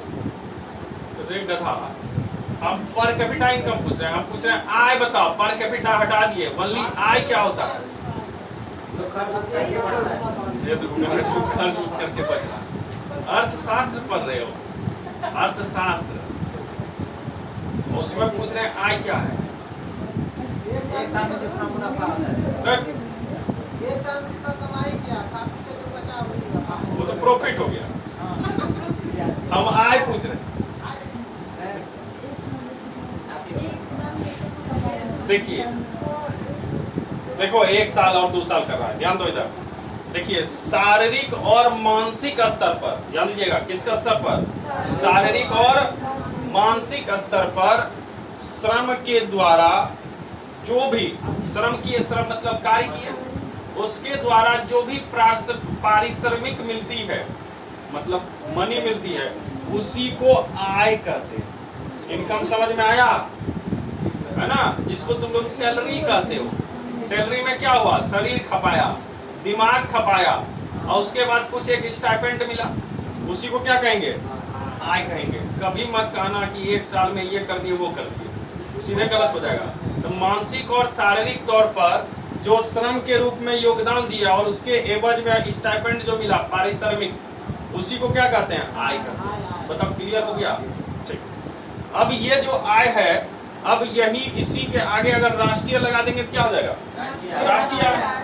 अब जब राष्ट्रीय शब्द जोड़ देंगे तो तुमको बताए थे, राष्ट्रीय जब भी शब्द आएगा तो क्या होगा? कितने साल में? 1 वर्ष, है ना? तो पूरे 1 वर्ष में, 1 वर्ष मतलब होता है कि एक वित्तीय वर्ष कहा जाता है। क्या कहते हैं? वित्तीय वर्ष। वित्तीय वर्ष क्या होता है? तो 1 अप्रैल से लेकर 31 मार्च तक का जो टर्म होता है, इसी को एक वित्तीय वर्ष कहते हैं, फाइनेंशियल ईयर। ध्यान देना, कहेगा देश का वित्तीय वर्ष क्या है, लेकिन आरबीआई का अलग होता है। लेकिन इधर मोदी सरकार इस आरबीआई का और ये जो वित्तीय वर्ष है, इन दोनों को एक करने का प्रयास कर रही थी। ठीक है, तो याद रखिएगा, वित्तीय वर्ष कितना होता है? 31 मार्च। यही देखता होगा, इसी को तुम लोग एक नाम से जानते हो, मार्च क्लोजिंग। नाम सुना है? देखा होगा कि मार्च के महीने में जितना भी सरकारी सर्विस वाला होगा, सब हाय तौबा करते रहता है। क्यों? क्योंकि मार्च में उसको क्लोज करना है फाइल, और फिर 1 तारीख से नया फाइल बनाना है। तो पिछला हिसाब, एक फाइल बंद होगा तो पिछला पूरा हिसाब करके रखेंगे। इसलिए जो भी सरकारी संस्थान होता है, उसमें कोई नया काम नहीं होता है मार्च में। कारण क्या है? जो जितना काम 1 साल में पेंडिंग पड़ा है, उस सबको खत्म करने का लोड होता है इसमें। इसलिए जल्दी छुट्टी भी नहीं मिलता है किसी को, है ना? और खास करके जो बैंकिंग वाले सेक्टर के होंगे, उसको तो और 10-10 बजे, 11 बजे रात को छुट्टी मिलती है। तुम लोग क्या समझते हो? बैंकिंग वाला जो है सुबह 9 बजे 10 बजे जाता है और 6 बजे निकल जाता है। और ये मत समझना अनदिना, मतलब एवरीडे इधर जो काम करने वाला सिटिंग डे है, इसमें भी कोई 6 बजे बाहर नहीं निकलता है। 6 बजे तुम्हारे लिए, 5 बजे तुम्हारे लिए बैंक बंद हो जाता है, वो बैठ के 7 बजे 8 बजे ही बाहर जाता है। तो बैंकिंग इतना सस्ता नहीं है ना? वो अंदर में बैठ के जितना हिसाब हुआ वो सब पैसा मिलान करता है, और किसी के डेस्क पे अगर कुछ घोटाला हुआ तो उसके पैकेट से देना पड़ता है। ठीक है, तो सब पहले मिलान करेंगे, उसके बाद घर जाएंगे। तो कभी कभी 7 भी बज जाता है, कभी कभी 9 भी हो जाता है। ठीक है, बैंकिंग वाला देख लो जी, बात समझ रहे हैं ना? ये रेगुलर डे का बता रहे हैं ऐसा। और जब मार्च क्लोजिंग होगा, समझो कितना प्रेशर होगा। क्लियर ना? ठीक। तो कहेगा भारत का वित्तीय वर्ष कितना है? 31 मार्च। ठीक है, अब इस एक वित्तीय वर्ष में जितना इनकम किया जाता है, उसी को हम लोग क्या कहते हैं? National income. और ये नेशनल इनकम किस पर इसकी गणना होती है, और उसके बारे में हम लोग चर्चा करेंगे, जो तुम्हारे लिए बहुत इंपॉर्टेंट है। ये तो याद रखना। याद हुआ कि नहीं? 1 अप्रैल से 31 मार्च। अब देखो, टाइप ऑफ इनकम है, ये बहुत इंपॉर्टेंट है, इसलिए ध्यान से इसको देखना। देखो, पहला क्या है जी? जीडीपी। नाम क्या है? जीडीपी। दूसरा एंड दिख रहा है ना ब्लैक में, जीएनपी। और तीसरा क्या है? एनएनपी। तीनों का नाम समझ में आया? एक क्या है? जीडीपी, दूसरा एनडीपी, तीसरा और चौथा एनएनपी। अब देखो ये जो जीडीपी है इसका जब फुल फॉर्म करेंगे तो जी फॉर ग्रॉस, क्या होगा? ग्रॉस। डी से डोमेस्टिक, अब टी से इस जीडीपी को कहीं कहीं तुम लोग जीडीआई भी देखते हो। ये जीडीआई क्या? लाइट ऑन करो, उसमें आ रहा है कैमरा में।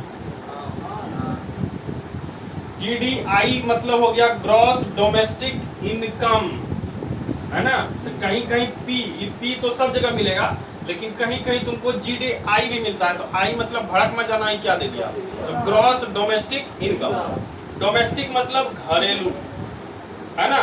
अब ग्रॉस मतलब होता है हिंदी में सकल।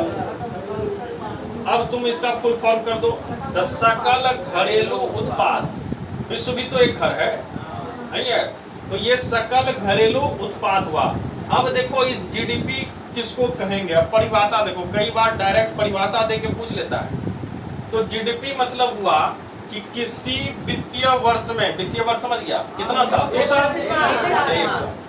किसी वित्तीय वर्ष में किसी देश की भौगोलिक सीमा के अंदर, भौगोलिक सीमा समझ गया ना? ज्योग्राफिकल।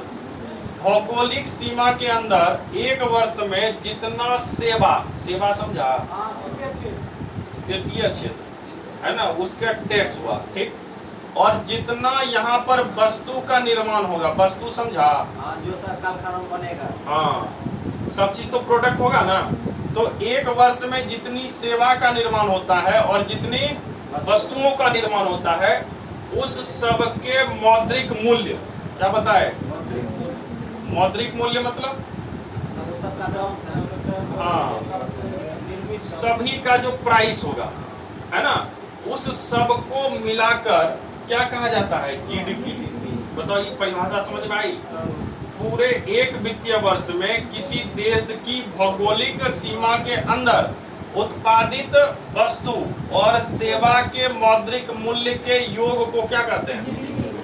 ये किसी देश पर लागू हो जाएगा, चाहे अमेरिका रहे, कोई रहे, सब देश का क्या होगा? जीडीपी, है ना? बताओ, क्लियर है? अब देखिए, ये जीडीपी जो हम देखे, इस जीडीपी के आधार पर जितना ज्यादा जीडीपी होगा, मतलब जहां पे वस्तु अधिक, सेवा अधिक, वहां का इनकम भी ज्यादा दर्शाएगा।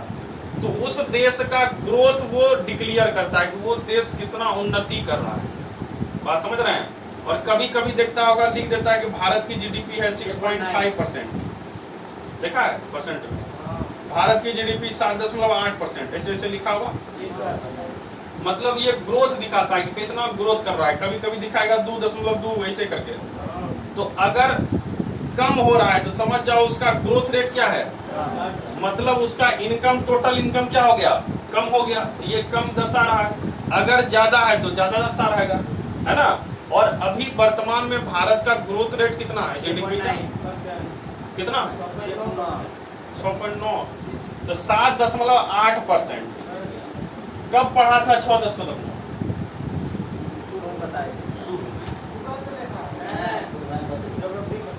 हाँ, कब बताए थे?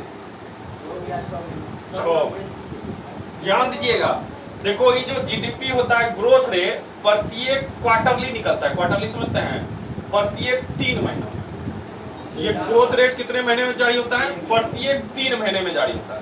मतलब अभी जो चल रहा है, कब से कब तक का? तो देखो कहां से शुरू होगा? अप्रैल से, अप्रैल, मई, जून, और उसके बाद जुलाई, अगस्त, सितंबर। अब सितंबर ही खत्म होगा तब ना ये तीनों महीने का आएगा टोटल। तो ये कब का ग्रोथ रेट दिखा रहा है? अभी का कब का?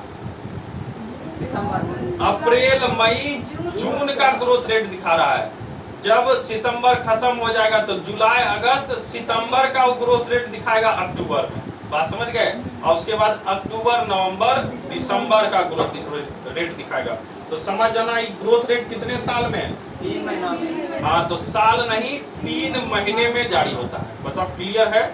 और ये महीना का काउंट कहाँ से करेंगे? 1 अप्रैल से 30 मार्च। कोई तरह की दिक्कत? ठीक है। और इसी को कहते हैं ग्रोथ रेट। और ग्रोथ रेट अभी है कितना? 7.8। क्लियर? अब देखो, उसके द्वारा देखता होगा कि कौन सा देश किस लेवल पर है, इसके द्वारा वर्ल्ड के बैंक के द्वारा एक रैंकिंग जारी किया जाता है देश का, वर्ल्ड ऑर्डर, है ना। तो वो जो वर्ल्ड ऑर्डर है किस पर जारी होता है, एनडीपी पर, एनएलपी पर, जीडीपी पर। बात समझ गए। अब जीडीपी समझने में कहीं कोई दिक्कत, जीडीपी किसको कहेंगे,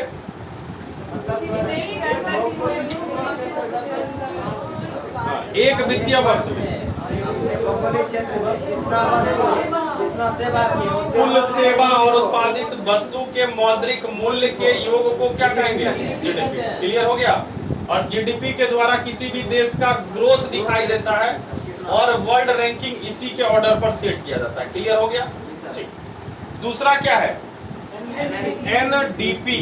अब ये एनडीपी क्या हो गया, N for national, D for, P for, तो इसको राष्ट्रीय घरेलू उत्पाद, या इसको भी वही कर देंगे एनडीआई, ऐसे भी चलेंगे, है ना। अब देखो इस एनडीपी क्या है, तो ध्यान दीजिएगा, इसमें अभी जीडीपी में क्या बताए, कुल सेवा और सेवा प्लस उत्पादन, ये सब जोड़ दिए हैं, है ना। अब कुल सेवा और उत्पादन में चूंकि व्यक्ति है वो तो काम कर ही रहा है, लेकिन उत्पादन किए तो कुछ कल कारखाना तो होगा ना उत्पादन के लिए। अब कल कारखाना में कुछ मशीन का घिसावट भी तो होगा, वो भी तो माइनस होगा ना। प्रॉफिट अगर निकालेंगे तो कितना उसमें लगाए सामान, वो माइनस करते हैं ना प्रॉफिट में। तो प्रॉफिट ये निकल के आएगा तुम्हारा, और ये प्रॉफिट क्या हो जाएगा, तो जो जीडीपी था इसमें घिसावट को माइनस कर देंगे, घिसावट, घिसावट, एक घिसावट समझ में आया। हाँ, मतलब निर्माण में जो खर्च एक्स्ट्रा हुआ, मशीनी घिसावट, इसको माइनस कर देंगे तो एनडीपी प्राप्त हो जाता है। जीडीपी में क्या माइनस करने पर एनडीपी आया, घिसावट माइनस कर। क्लियर है। और एनडीपी को हम लोग नेट डोमेस्टिक प्रोडक्ट के नाम से भी जानते हैं। क्या जाने, नेट डोमेस्टिक प्रोडक्ट। नेट मतलब शुद्ध, निवल, ये था जीडीपी। इसमें पूरा घिसावट सुटावट कुछ नहीं माइनस किए थे, टोटल जितना इनकम था बता दिए कितना इनकम हुआ, और उस इनकम में जब कितना हरासमेंट हुआ, कोई व्यक्ति अब काम करता होगा, उसका भी पैर फ्रैक्चर होगा, उसमें पैसा लगा होगा, तो पैसा माइनस होगा कि नहीं। तो वो सब जब घिसावट हटा दिए तो नेट हमको निकल के आया, उसको क्या कहेंगे, एनडीपी। तो एनडीपी के लिए क्या निकालना जरूरी है, पहले जीडीपी पता रहेगा तब ना घिसावट माइनस करोगे। तो एनडीपी के बाद क्या निकाला जाता है, जीडीपी के बाद क्या निकलता है, एनडीपी। और जीडीपी में क्या माइनस किए करेंगे, घिसावट क्या था, खर्च, मशीनी घिसावट। क्लियर है। ठीक। अब आगे चलिए, क्या है जी, जीएनपी। इसको ग्रॉस नेशनल प्रोडक्ट कहते हैं, ग्रॉस नेशनल, या इसी को एक और जोड़ देंगे जीएनआई। जीएनआई समझ में आया, क्लियर है। अब देखो जीएनआई क्या है, जैसे यहाँ चले थे ग्रॉस डोमेस्टिक प्रोडक्ट, वैसे है ग्रॉस नेशनल प्रोडक्ट। यहाँ घरेलू था, यहाँ राष्ट्रीय, घरेलू समझ गया ना, घर के अंदर। और राष्ट्रीय में क्या होगा, बस सब चीज चलेगा। जैसे कहे थे, एक वित्तीय वर्ष में एक देश के, किसी भी देश के भौगोलिक सीमा के अंदर उत्पादित सेवा और वस्तु के मौद्रिक मूल्य को क्या कहते हैं, जीडीपी। लेकिन यहाँ पे एक स्टेटमेंट चेंज होगा कि जो जीडीपी था वो तो रहेगा ही, ठीक है, लेकिन यहाँ पर आकर कोई विदेशी भी तो आकर काम कर सकता है, कोई कंपनी तो होगा, और भारत के द्वारा भी कोई व्यक्ति बाहर जाके वहाँ काम करता होगा। नहीं, मान लो कोई सऊदी अरब में है, तो सऊदी अरब में जब कमाएगा तो पैसा तो घर भेजेगा ना। और कोई अगर मान लीजिए, मान लेते हैं ब्रिटेन का कोई है यहाँ पे, वो भारत में रहकर कोई फैक्ट्री लगाया है, तो इनकम होगा तो घर भेजेगा कि नहीं, तो कुछ पैसा यहाँ से निकल कर बाहर भी जाएगा। तो इसमें क्या करते हैं, ग्रॉस नेशनल प्रोडक्ट में क्या करते हैं कि जो ये जीडीपी था उसमें से जो बाहर में व्यक्ति काम करता है उसका पैसा जब आएगा तो उसको जोड़ लेंगे, और जो बाहर का व्यक्ति यहाँ काम करके दूसरे जगह भेजता है उसको माइनस कर देंगे। बात समझ में आ रहा है ना। तो वही किए हैं GDP plus X minus M. X मतलब हुआ वही जो बाहर में जो व्यक्ति काम कर रहा था भारतीय, इंडिया पैसा भेजेगा उसको कहेंगे एक्स। निर्यात किया कि आयात किया? आयात। और ये एम क्या है? ये निर्यात वाला है, मतलब आयात को जोड़ लेते हैं और निर्यात को माइनस कर देते हैं। और इसके बाद जो कंक्लूजन निकलता है उसी को क्या कहते हैं? जीएनपी। बताओ इतनी जानकारी क्लियर है? इसमें कई बार ऐसे लिख के एक्स एम ही करता है, कहेगा इसमें बताइए एक्स क्या है, एम क्या है? तो एक्स क्या है? आयात। एम क्या है? निर्यात। एक्स क्या है? भारतीय जो विदेश में काम कर रहा है, और एम क्या है? विदेशी जो भारत में काम कर रहा है। मतलब क्लियर है ना? ठीक। और ये प्रोडक्ट जो प्राप्त होगा उसको क्या कहेंगे? GNP, gross national product. मतलब क्लियर? अगला चीज देखिए, ध्यान देना, यहां देखो लिखा हुआ है जीडीपी बराबर जीएनपी। मतलब अगर जीडीपी और जीएनपी बराबर है, मतलब ये क्लोज अर्थव्यवस्था हो जाएगी, बंद अर्थव्यवस्था। ना इनकम है, मतलब ना ही आयात है और ना ही निर्यात है। तो पहले ही तुमको बताए थे, तो ना आयात होगा ना निर्यात होगा, तो कैसी अर्थव्यवस्था? बंद हो जाएगा। मतलब जीडीपी अब बराबर क्या? जीएनपी। तो समझ जाना बंद अर्थव्यवस्था का एक उदाहरण है। कई बार ऐसे लिख के दे देता है जीडीपी बराबर जीएनपी, पहला ऑप्शन खुली अर्थव्यवस्था, बंद अर्थव्यवस्था, चालू, घर्षित, कुछ भी दे देता। मतलब क्लियर है? और इसके आधार पर तुमको किसी भी देश का परचेजिंग पावर, मतलब खरीदने की शक्ति प्राप्त होता है कि कोई देश कितना खरीद सकता है कोई भी चीज। मतलब क्लियर है? अगला देखो क्या है जी, नेट नेशनल प्रोडक्ट, एनएनपी। ठीक है, अब देखो यहाँ पे जैसे देखे थे जीडीपी, और जीडीपी में जब घिसावट खत्म किए तो क्या हुआ? एनडीपी। और एनडीपी के बाद क्या हुआ? जीएनपी। ये ग्रोस नेशनल था, और उसके बाद जब यहाँ आए तो क्या हो गया? है ना? तो इस जीएनपी में से, मतलब ये टोटल में से जब घिसावट माइनस कर देंगे तो बताओ नेट नेशनल प्रोडक्ट, मतलब शुद्ध राष्ट्रीय आय प्राप्त होगा, उत्पाद प्राप्त होगा। और ये शुद्ध जब होगा तो ये निकलने के बाद जब इसमें जितना जनसंख्या है उससे अगर भाग लगा दिए तो एक व्यक्ति का इनकम नहीं निकल जाएगा। ये शुद्ध है कि इतना इनकम है, आना और जाना सब हटा दिए, जो खर्च था घिसावट उसको भी माइनस कर दिए, तो तुम्हारा मेन प्रॉफिट आया कि नहीं? और उस प्रॉफिट में जितने लोग निवास करते हैं उस गांव में, उससे भाग लगा दिए, तो इससे निकल जाएगा पर कैपिटा इनकम, जिसको पीसीआई कहते हैं, प्रति व्यक्ति आय। तो कई बार पूछा जाता है प्रति व्यक्ति आय की गणना किस पर की जाती है ना? कई बार क्वेश्चन आया, ठीक है, कि प्रति व्यक्ति आय की गणना किस पर होती है? एनएनपी पर होती है। बताओ क्लियर है? एनएनपी मतलब नेट नेशनल प्रोडक्ट, शुद्ध राष्ट्रीय प्रोडक्ट, उत्पाद या इनकम। क्लियर है? शुद्ध का नाम, शुद्ध में एक और चीज दे सकते हो, निबल। निबल मतलब होता है नेट, नेट मतलब निबल मतलब शुद्ध। ठीक है, बताओ क्लियर है? चलिए जल्दी से बताओ, एनडीपी किसको कहेंगे? जीडीपी माइनस घिसावट, और एनएनपी जीएनपी माइनस घिसावट। क्लियर है ना? कहेगा जीएनपी में एक्स क्या है, एम क्या है? क्लियर ना? कोई तरह की दिक्कत, समझने में दिक्कत? ठीक, अगला चलिए, कहानी क्लियर। इसमें याद रखना एक क्वेश्चन आता है, पिछले बार तो सीधे परिभाषा ही दे दिया था।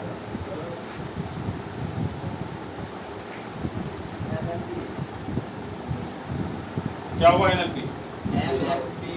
हाँ? क्या क्या? अरे गधा, ये तो तुम हमको एक पोर्टेबल सिम के बारे में पूछ रहा है। जो सिम का पोर्टेबल होता है वो है एमएनपी। गधा कहीं का, अर्थव्यवस्था में कहाँ था ये? देखो ये क्या पूछ रहा है। ठीक है, कितने प्रकार के इनकम थे? क्लियर ना है? हिंदी में कहीं दिक्कत? सकल घरेलू उत्पाद या सकल घरेलू इनकम, है ना? है ना? नेस, ये क्या हो गया? शुद्ध घरेलू उत्पाद। ठीक है, नीचे आएंगे राष्ट्रीय सकल राष्ट्रीय उत्पाद, यहाँ आएंगे तो शुद्ध राष्ट्रीय उत्पाद। क्लियर है? चलो आप बोलो क्या बोल रहा था? सिम से है ना? आप लिखाए थे जो दिमाग हम काहे लिखाएंगे? हम सिम वाला काहे पढ़ाएंगे कि सिम? दिमाग से चलिए कौन कौन दवा चलो यहाँ ध्यान दो।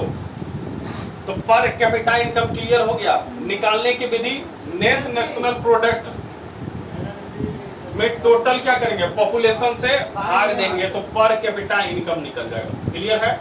और पर कैपिटा इनकम प्रति व्यक्ति आय निकालने वाले पहले व्यक्ति थे दादा भाई नेरोजी। नाम सुना है ना? और दादा भाई नेरोजी की एक पुस्तक थी, रसगुप्ता उसमें ये कहा लिखेगा? ये लिखा है सर। इसकी जानकारी दिया था, प्रति व्यक्ति आय की जानकारी। कई बार हम जिक्र कर चुके हैं हिस्ट्री में। खा पी के बैठ गया। अरे कथा पॉवर्टी एंड ब्रिटिश रूल नहीं याद है? जी सर। नहीं बताए थे? कई बार तो बताए कि भारत कैसे गरीब हो रहा है। तो बताए थे यहाँ से पंसोखा लगाया और टेम्स नदी में निचोड़ दिया। इसको ड्रेनेज ऑफ वेल्थ कहे थे, धन निष्कासन का सिद्धांत। वो भी इसी किताब से रिलेटेड है। और किसने दिया था? दादा भाई नेरोजी। और याद रखिएगा ये डेट खूब पूछा जाता है कि पहली बार किसने प्रति व्यक्ति आय की गणना की? वो थे दादा भाई नेरोजी। और कब की? 1868। मतलब ये आजादी के कितने साल बाद हुआ? तो देखो आजादी तो 47 मिलेगा, लेकिन 1868 में ही, ठीक है, इन्होंने ये दे दिया प्रति व्यक्ति आय। और प्रति व्यक्ति आय देने के बाद इन्होंने बताया कि इस समय, किस समय, जिस समय हम लोग गुलाम थे, उस समय प्रति व्यक्ति आय थी 20 रुपया। एक व्यक्ति का आमदनी कितना?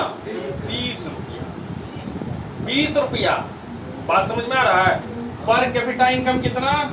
20 रुपया। अच्छा अभी बताओ पर कैपिटा इनकम कितना? 1 लाख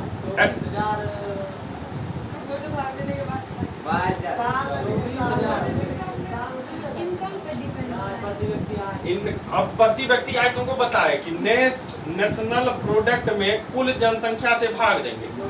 अब एक्चुअल में तुम्हारे पास उतना पैसा है कि नहीं पता नहीं है ना? लेकिन 68 में जब गणना किया तो प्रति व्यक्ति आय कितना निकला? 20 रुपये। याद रखना ही कब किया?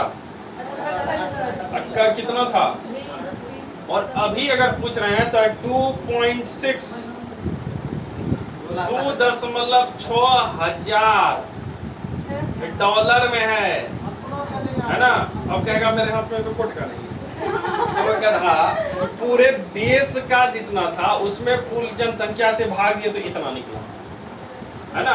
अभी मत कहना कि मेरे हाथ में तो उतना पैसा है नहीं, तो रहे ना रहे उससे कोई लेना देना नहीं है। बताओ क्लियर है ना? है ना? बताओ क्लियर है? US डॉलर इतना 1000 में। अब यहाँ ध्यान दीजिएगा, अगर तुमको पूछ लेगा कि भारत अभी अर्थव्यवस्था में कितने नंबर पे है, तो याद रखिएगा 5वें नंबर पे है। भारत की GDP विश्व में 5वें नंबर पे भी है। तो इसमें बताओ पहले नंबर पे कौन है? चीन। दूसरे नंबर पे रसिया। चाइना। रसिया ब्रिटेन अरे तीसरे नंबर पे रसिया कहाँ है? रसिया लिस्ट में नहीं है इधर ऊपर में। ब्रिटेन सर, तीसरा ब्रिटेन। यूके कनाडा फ्रांस हाँ जापान। चौथा ब्रिटेन। कनाडा।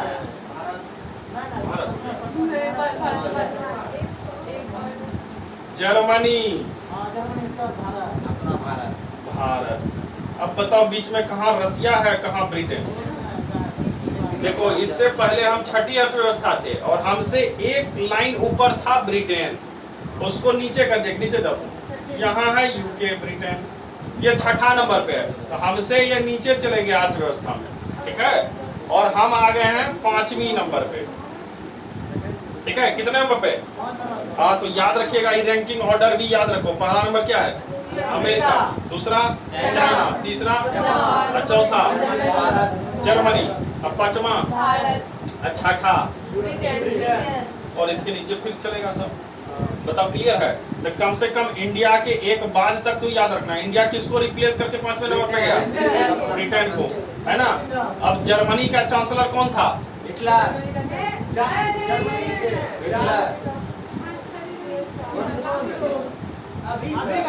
तब हम क्या हिटलर पूछेंगे? हाँ, ओलाफ स्कोल्स। जापान के कौन थे पीएम? Fumio Kishida. चाइना के कौन थे? ली कियांग। Joe Biden. अमेरिका के? यूके के? भारतीय मुल्क। याद रखना ये रैंकिंग ऑर्डर अर्थव्यवस्था के आधार पे, ठीक है। चलिए अब ध्यान दो।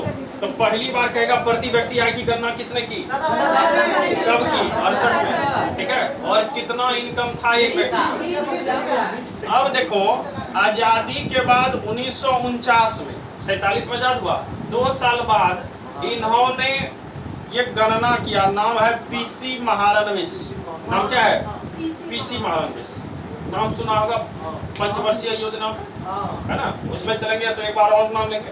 ये अर्थशास्त्री थे और इनके द्वारा एक जो है संस्था की स्थापना की गई, नेशनल इनकम कमीशन, राष्ट्रीय आय समिति। ध्यान देना, कौन सी समिति? राष्ट्रीय आय समिति। और इनके द्वारा 1949 में स्वतंत्र भारत का पहला प्रति व्यक्ति आय की गणना की गई और इनके द्वारा बताया गया प्रति व्यक्ति आय कितना है? 247 रुपया। तो आजादी के 2 साल बाद प्रति व्यक्ति आय कितनी थी? 247। और गणना करने वाले कौन थे? पीसी महालनोबिस।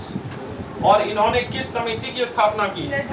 राष्ट्रीय आय समिति, नेशनल इनकम कमीशन। मतलब क्लियर है, ठीक है। तो कहेगा आजादी के पहले किसने प्रति व्यक्ति आय की गणना की? आजादी के बाद? आजादी के पहले कब हुआ था? आजादी के बाद कब हुआ? कोई तरह दिक्कत? ठीक। उसके बाद ध्यान दीजिएगा, एक अभी जो प्रति व्यक्ति आय की गणना होती है, वो आय की गणना करने वाला जो एक संस्था फिक्स कर दिया गया है, उसका नाम है CSO। कई बार ये क्वेश्चन आ चुका है कि प्रति व्यक्ति आय गणना करने वाली संस्था कौन सी है? कौन सी है संस्था? CSO। CSO का कोई फुल फॉर्म बता। पहली बार CSO नाम सुन रहा है। ये तो कई बार हम एग्जाम में देख चुके हैं कि पूछ दिया है कि प्रति व्यक्ति आय की गणना कौन सी संस्था के द्वारा। एग्जाम नहीं किए हैं? क्या बात कर रहे हैं? देखते तो होंगे क्वेश्चन। देखिए, C for central, S for aesthetic, O for organisation. केंद्रीय सांख्यिकी संगठन। नाम क्या है? केंद्रीय सांख्यिकी संगठन। और सांख्यिकी पढ़े होंगे, याद आ रहा है? उसमें देखता होगा इतनी जनसंख्या, इतना ही। तो इसका यही काम है, वो ड्रॉ करके उसको गणना करना, ठीक है। तो कभी भी आएगा, अगर पूछ देगा कि बताइए भारत में प्रति व्यक्ति आय की गणना कौन करता है? CSO। CSO का full form the central statistic, है ना, ऑर्गेनाइजेशन, मतलब केंद्रीय सांख्यिकी संगठन। मतलब क्लियर है। और इसकी स्थापना कब हुई थी? 1954 में। ये भी डेट याद रखना। और इसके हेल्प के लिए एक संस्था है, नाम है NSSO, national sample survey office. याद है ना, ऑर्गेनाइजेशन नहीं, office. National sample survey office. ये सैंपल जुटाता है और सैंपल किसको देगा? CSO को। और CSO इसके सैंपल के आधार पर जो है प्रति व्यक्ति आय की गणना करता है। संस्था की स्थापना? एक नीचे लिखा हुआ है, कभी कभी ये भी पूछ देता है कि प्रति व्यक्ति आय की गणना किस विधि पर होता है। तो नाम है आय गणना विधि। नाम क्या है? आय गणना विधि। नाम क्या है? आय गणना विधि। खाली याद रखना बस, और कुछ नहीं। कहेगा प्रति व्यक्ति आय की गणना कौन करता है? कौन करता है? CSO, ठीक है। किसकी सहायता से? NSSO, सैंपल सर्वे है, ठीक है, ऑफिस। इसकी स्थापना कब हुई? 54 में। और किस सिद्धांत पर करता है ये? तो आय गणना विधि के आधार पर करता है। बताओ, कोई तरह की दिक्कत? समझने में कहीं कोई दिक्कत? ये तुम्हारा यहाँ तक स्लाइड खत्म। अब कल जो हम लोग करेंगे पंचवर्षीय योजना, जो बहुत इंपॉर्टेंट है, ठीक है। पंचवर्षीय योजना के बाद एक दिन करेंगे मुद्रा। कल ही लगता है मुद्रा भी कर लेंगे, और उसके बाद एक आरबीआई कर लेंगे, ठीक है, और उसके बाद देख लेंगे और जो इम्पोर्टेंट होगा वो करवा देंगे, ठीक है। तो हम रखे हैं मिनिमम एक हो गया, मिनिमम 3 क्लास। अगर 3 क्लास 2 क्लास में ही हो जाता है, 2 में इसी बढ़ जाएगा, ठीक है। चलिए, ये उतना भाष नहीं है इधर।